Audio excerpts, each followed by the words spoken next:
Vamos con dos temas para cerrar la semana en este viernes.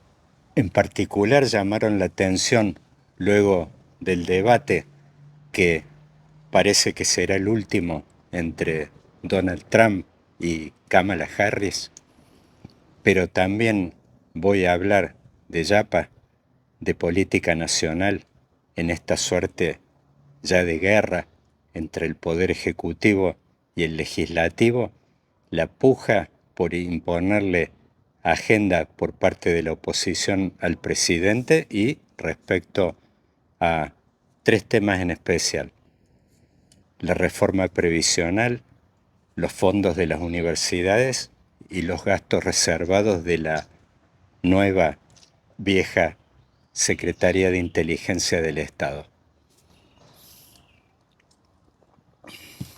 Empecemos por los temas del barrio, los que tenemos más cerca, política nacional. En un video hace poco decía de que a Milei le gustaba verse en el espejo de Menem, pero le tocó ser Duhalde.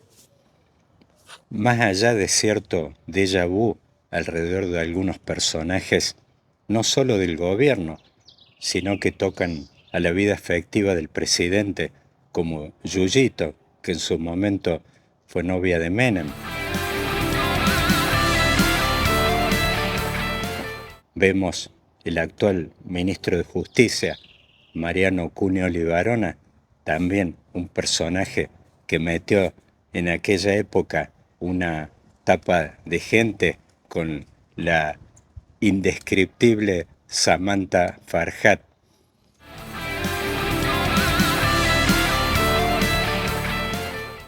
Que los que peinamos algunas canas recordamos un hit pegadizo que decía: Samantha, Samantha, toda la noche se la aguanta. Y es la vaina en la vida de Samantha, su padre y su madre la creen una santa. Y por la noche no sufren desvelo, ella le jura que va a ir al cielo. Samantha, toda la noche se la aguanta. She like de rodearse con los poderosos. Cha, cha, cha. El Tata Joffre, entonces pareja de Adriana Broski, hoy vinculado a la Escuela de Inteligencia del Estado.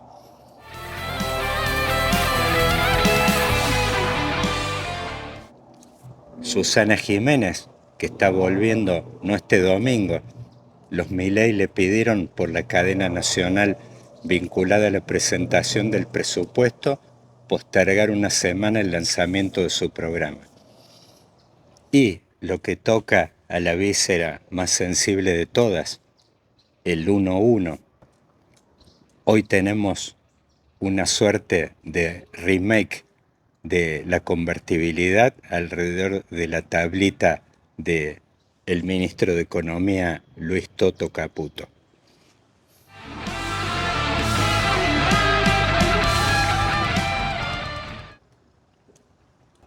Pero más allá de esas señales que mencioné recién, que son más de orden capilar, no hay muchas mayores señales de que estemos en presencia de una época equivalente. Se acababa de caer el muro de Berlín y el sistema capitalista, y Estados Unidos en especial, quedaba como gran potencia única, y el sistema alternativo al capitalismo, el socialismo, había quedado por el suelo con la implosión de la Unión Soviética. Ese nuevo clima internacional no solo se verificaba al nivel de las señales políticas, sino también económicas.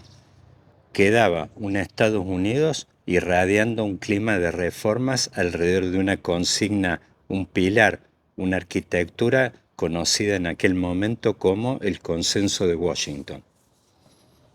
Ello implicaba la difusión de un clima de reformas, apertura, privatizaciones, que en estas costas implicó ya desde el comienzo del gobierno de Menem que se activaran dos procesos de privatizaciones muy importantes alrededor de comunicaciones y de agua.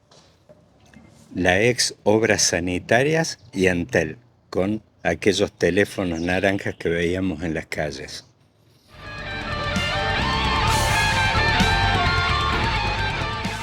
Hoy tenemos poco de aquello y ya lo vemos con una intervención esta semana en un evento del vicejefe de gabinete Rolandi que dijo, si no ponen plata, esto se cae todo.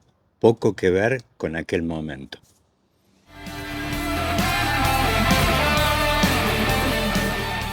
En tal sentido, lo que estamos viendo hoy es cómo a Milei se le empieza a empantanar el proceso de reformas, ya que no puede presentar muchas buenas noticias, como le ocurrió a Dualde en el momento de la salida de la convertibilidad en el 2002, y no solo eso, sino de que se tienen que colgar del travesaño y entrar en esta puja tema por tema con el Poder Legislativo.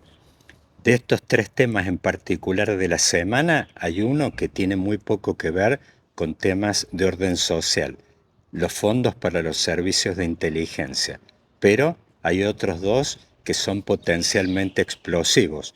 Uno de ellos ya lo vimos hace poco, que es con las calles llenas por el reclamo de los estudiantes universitarios alrededor no solo de la caída de los fondos del presupuesto que tiene que ver con los docentes, sino que está vinculado a los recursos para el funcionamiento, a la operación de las universidades.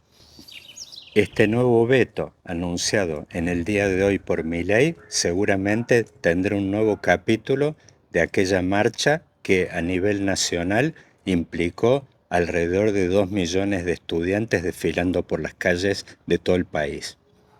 Lo de jubilados no puede encuadrarse en esa categoría y bueno, por una cuestión biológica. Estamos hablando de personas mayores que por ahí están sufriendo un proceso de ajuste, quizás equivalente al que están sufriendo las universidades, pero por ahí ya no tienen a esta altura de su vida el brío para salir a las calles que tienen sí los estudiantes.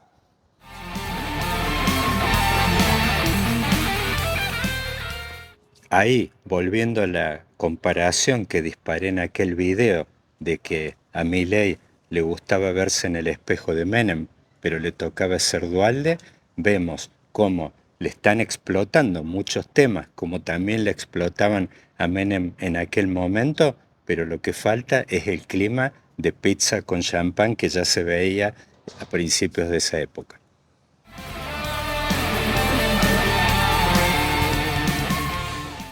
Ni hablar de la Ferrari.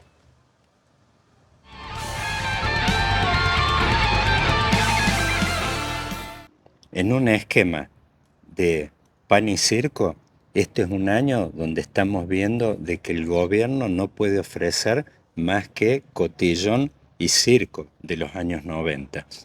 Los personajes que dan vueltas en esta calecita que ya tienen muchos años más que en aquel momento. Pero llegará para el gobierno esa instancia donde se encuentre con un oasis como el que se encontró la dupla Menem-Cavallo en abril de 1991 con la convertibilidad, que sería algo de lo que hablan mucho los economistas hoy, que es uno de ellos, mi ex profesor Pablo Gerchunov, diciendo ahora se viene el plan de estabilización.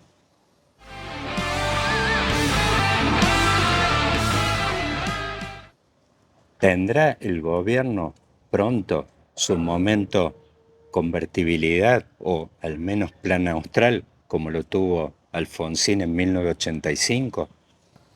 ¿O continuará empantanándose en este juego de los vetos, de torcerle el brazo al Congreso, que hay que ver hasta qué momento lo continúa logrando? Vemos que, por ejemplo, logró doblarle la mano al Congreso con la fórmula jubilatoria, pero no con los fondos reservados de la Secretaría de Inteligencia del Estado. Y hay que ver cómo termina ahora el partido relacionado a los fondos de las universidades. El gobierno ya anunció el veto. ¿Insistirá el Congreso con doblarle la mano al gobierno como lo logró con la Secretaría de Inteligencia del Estado o terminará ocurriendo lo mismo que ocurrió ayer con los jubilados? En cualquier caso, aunque el gobierno tuviera una victoria, son victorias de carácter pírrico. Ayudan a ganar tiempo, que sirve en tanto y en cuanto el gobierno tenga un oasis a la vista como el que en su momento tuvo Menem Cavallo en abril del 91, Alfonsín en 1985, que hasta los ilusionó con el lanzamiento del tercer movimiento histórico en un acto en Parque Norte. Como dije en aquel video, a Milei le gusta mirarse en el espejo de Menem, pero le tocó ser Duhalde, liderar un proceso de ordenamiento macroeconómico, y hay que ver si él va a poder pasar a esa segunda fase que en su momento logró pasar Carlos Menem, y no solo eso, sino que liderar una hegemonía política que duró alrededor de una década. No se ve que el gobierno tenga a la vista ni fierros ni contexto internacional para lograr las cosas que logró Menem en aquel momento. Ni siquiera Néstor Kirchner, al momento posterior al ordenamiento macroeconómico de Duhalde, cuando se encontró con una China arrolladora, creciendo el doble dígito por varios años, algo que hoy está lejano, no solo por el lado de China, sino también por Estados Unidos. Un mundo signado por la vuelta de las guerras, por la salida de una pandemia y un término en particular que está dominando el escenario internacional: incertidumbre, riesgo y caos. Vamos al primer tema que presenté, pero que dejé para el final, que tiene que ver con las próximas elecciones de Estados Unidos del 5 de noviembre.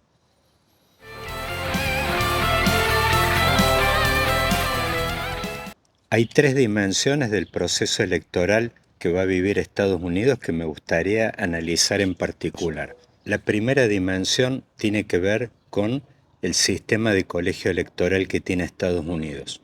El segundo, con el sistema de voto voluntario y no obligatorio, como en el caso de Argentina. Y la tercera dimensión, que está relacionada a dos palabras claves en el proceso electoral de Estados Unidos, que por ahí, recién en Argentina, por ahí tienen que ver con el tercer turno electoral. Después de la primaria, la primera vuelta, quizás sí el balotaje. Allá es un sistema que se da, todo está concentrado en un solo turno, que es el 5 de noviembre, y son claves dos palabras: activación y energización. El sistema de colegio electoral que tuvo también Argentina hasta la reforma constitucional de 1994 implica que quede en un segundo plano la cantidad de votos que sacan los dos partidos mayoritarios en cada uno de los estados.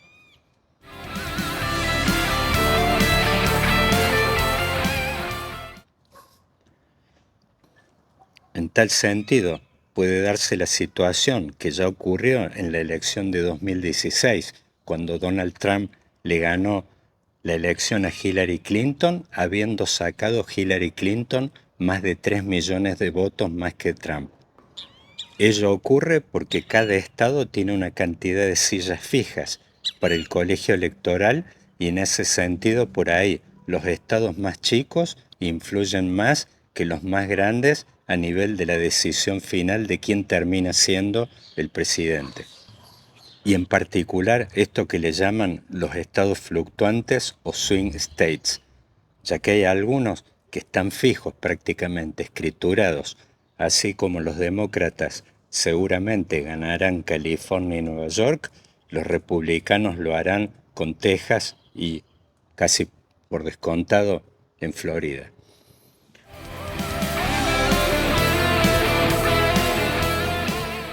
Entonces, la elección en Estados Unidos es una elección acotada a ciertos estados fluctuantes. Hablan de 8, pero en los últimos años se han ido achicando, y yo diría que en esta elección hay que tener foco en 3 en particular que van a ser decisivos. Pensilvania, con 19 sillas en el colegio electoral, Michigan con 15 y Wisconsin con 10.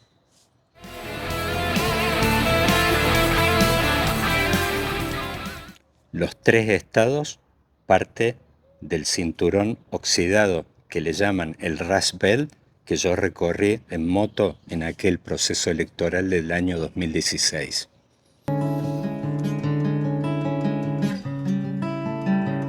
People of the nation or their interests. It's obvious by the way they're voting.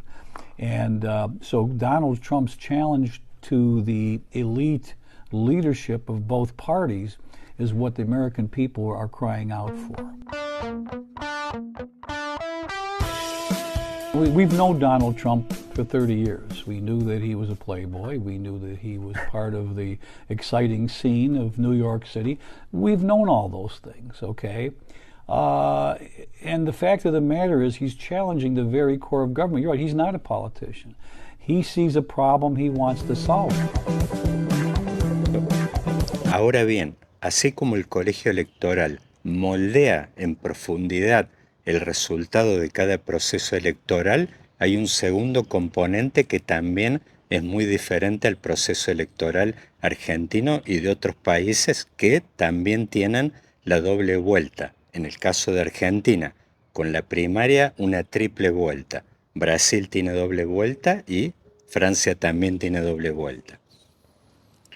Esa segunda dimensión es el voto voluntario. Así como el sistema electoral nuestro es por voto directo y no por colegio electoral, en el caso nuestro también es con un padrón donde nunca votan menos del 70% de quienes están incluidos en él. En el caso de Estados Unidos es un proceso electoral que no es de gente obligada, sino de gente que está motivada y decidida de ir a votar. Por eso, un componente esencial en ese sistema de voto voluntario es la movilización, que quizás en el caso nuestro recién es una instancia que aparece a nivel del balotaje. Los dos procesos anteriores, la gente va a votar prácticamente en forma burocrática, por obligación. Quizás no todos, pero muchos de ellos. Por eso vimos que en nuestro sistema político, electoral, esa decisión recién se terminó verificando en el balotaje después de que en la primaria, por ejemplo, los tres grandes espacios políticos habían acumulado los tres alrededor del 30%. En la primera vuelta quedó afuera uno de ellos, Juntos por el Cambio, y ese proceso de definición recién terminó ocurriendo al final. En el sistema norteamericano todo ocurre en un día. Ese día será el próximo martes 5 de noviembre. Estados que influyen unos más que otros y votantes que van movilizados, interesados en participar en esa votación. El que no tiene interés se queda tranquilo en su casa.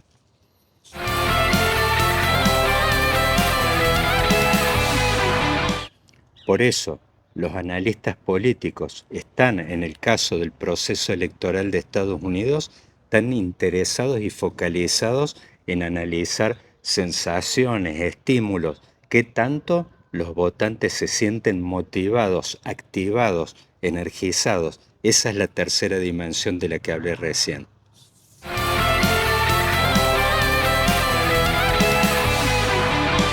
Y por eso resulta tan relevante y muchos tienen interés y foco en analizar el impacto del apoyo de Taylor Swift a la candidatura de Kamala Harris después del debate del otro día en la cadena ABC.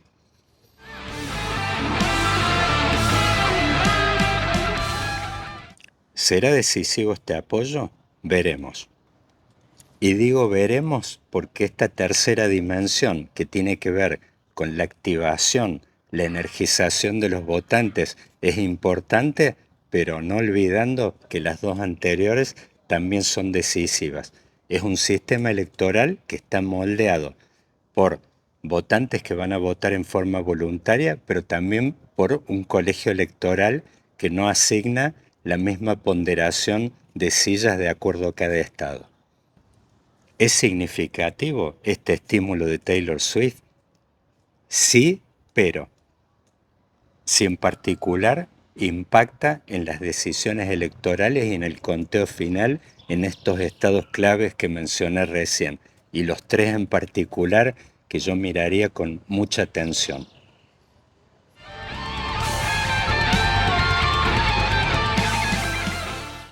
las 44 sillas que componen la trilogía Pensilvania, Michigan y Wisconsin. 19 sillas, 15 y 10.